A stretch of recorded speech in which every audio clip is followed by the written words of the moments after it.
All right, let's talk about one of the biggest environmental headaches out there, forever chemicals. You know, the stuff that's designed to be indestructible, super useful for making products, but an absolute nightmare for our planet and, well, for us. It all boils down to one huge question. Right? I mean, how do you do that? It sounds like some kind of trick question, but it's a real critical problem that engineers and scientists are wrestling with right now. They literally just don't break down. And look, this isn't some far-off theoretical problem. This is right here, right now. We're talking about contamination on a massive scale. An estimated 200 million Americans. Sure, we have ways to filter PFAS out of water. Things like activated carbon can pull them out. But here's the catch.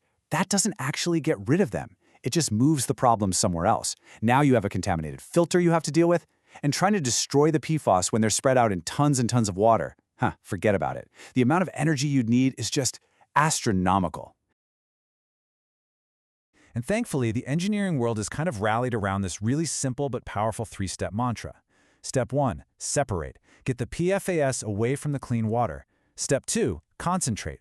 Get all that nasty stuff into a tiny, manageable batch. And then, and only then, step 3, destroy. And one of the coolest, most effective ways to do it is with a process you might not expect: vacuum distillation. So how do we take advantage of that? Simple. We put the contaminated water under a vacuum. You know how water boils faster at high altitudes where the pressure is lower? This is the same idea, but on steroids. By creating a vacuum, we can get water to boil at a much, much lower temperature. We're talking lukewarm, like 40 to 85 degrees Celsius.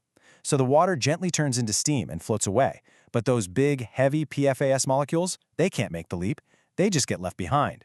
And how well does it work? I mean, just look at that number, over 99.9%.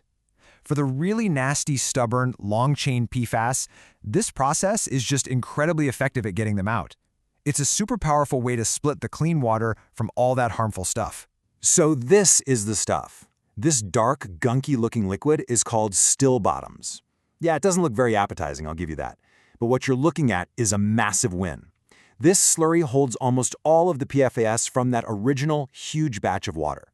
It's finally in a form that we can actually do something about.